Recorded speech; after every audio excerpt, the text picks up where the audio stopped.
Without further ado, I think I'll go straight into the topic. So today we're going to speak about Labuan Special Trust. And before I do that, I thought it's important that we just quickly run through some of the essential reasons for planning. And when I say planning, I'm essentially referring to things like asset protection, succession planning, and wealth planning. For those of you who would have heard me speak on Labuan Foundations a couple of weeks ago, I think it was 3 weeks ago, this may be a bit of a deja vu for you guys because this would have appeared in your screen even at that time. I assure you this will be the only repetitive screen, the rest will be different. But I thought it would be useful for the benefit of those who are hearing it for the first time, for them to understand why it's important to plan. And for those of you who are seeing it for the second time, maybe it'll be a good refresher as well. So just bear with me for a moment. So why is it important to plan? Well, Malaysia, is relatively a young nation, 50-odd years, 52, 53 years. And over the years, a lot of the Malaysians have acquired a significant amount of wealth. I think there was a study carried out by Credit Suisse, Malaysia, where they have found that last year there was close to about 40,000 millionaires in Malaysia, and it is envisaged, they are anticipating that this will increase to double the numbers after 2015. So you can see that Malaysians have become more and more affluent, and it is crucial for these Malaysians. It could be your clients, it could be yourselves, some of you who are listening. It's crucial for you guys to make sure that you have a structure in place. Whether that structure is something onshore, offshore, doesn't really matter. You just need to start thinking about how you manage your wealth. Because if you start using conventional methods and do things like how our forefathers used to do it, there may be consequences which may not be favorable to you in the long run. Most importantly, it may not be favorable to your family. So that's why it's important for Malaysians to start thinking about planning, because all this affluency needs to be structured in a proper manner.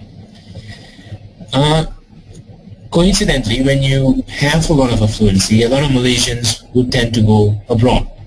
They will take their business abroad to diversify, to basically increase their income. So cross-border activities and transactions are not uncommon to Malaysians, to an average businessman. You can just look at our SME industry, which is which is the backbone of our country, and each of these SME industries will at some point go abroad. They have to, otherwise you cannot sustain. So I've seen in my experience that a lot of Malaysians have gone as far as Vietnam, Myanmar. I mean, they've always been going to places like China, Indonesia, Singapore, and Philippines. But this act of going abroad necessarily carries with it a risk, a baggage of risks. So if you don't have a structure in place, then you are exposing yourself to those risks. And related to that, we've also seen most of the SME industries, the family-run businesses, it's becoming very normal now for family-run businesses to expand really quickly. I mean, we just have to look at some of our examples in Malaysia. You can look at the Berjaya Group, you can look at the Malewar Group, the Sapura, Genting, YTL. These are all family-run businesses. I mean, they started as a family business and expanded to such magnitudes that they are today. But if you don't manage it properly, if you don't have the right structure in place, then you will have problems. Essentially, in a family-run business, there are multiple parties, intergenerational. You will run it, and then you'll share it with your brothers and sisters. Then your children will come in, their children will come in. These are all multiple personalities coming in. If you don't have a structure in place to govern these differentials, then you will have issues. And you don't have to go very far. You can look at the Malewar Group and the Sapura Group in Malaysia to know what's happening. And I think as early as, the Sapura Group is going through some family feuds at the moment between the patriarch and the two sons. We don't know where that's going to end up, but this is a multi-billion-dollar business. And if you don't have the right structure in place to govern the different personalities, then you will have problems. And related to that, the business owners, the first liners, the person who started the business, the patriarchs, the matriarchs, essentially when they start a business, at some point they will lose control. Why? Because the next generation will want to come in. But if you don't have the right structure in place that allows for a seamless transfer of power or control, then the business is bound to be doomed.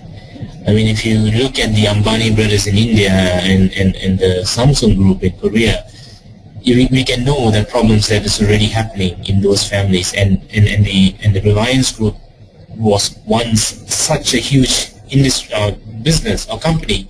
It's now divided between the two brothers. Imagine how big they can. They are already big now, even on their own. But imagine how big they can be if they're all together.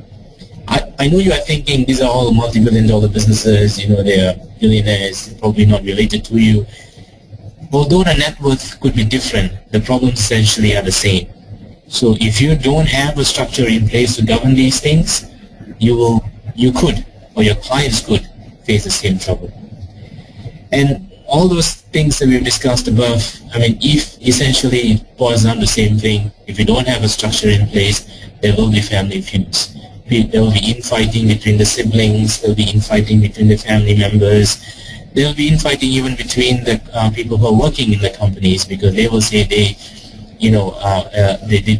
probably deserve a better pay cut or a better slice of the cake, and the family would probably be stretching towards another corner. So structures are essential. Gone are the days where we can just close one eye and expect things to fall into place. Clients and industry players and planners need to start thinking about having proper structures in place, failing which there could be problems in the long run. So we've seen that and the importance of planning.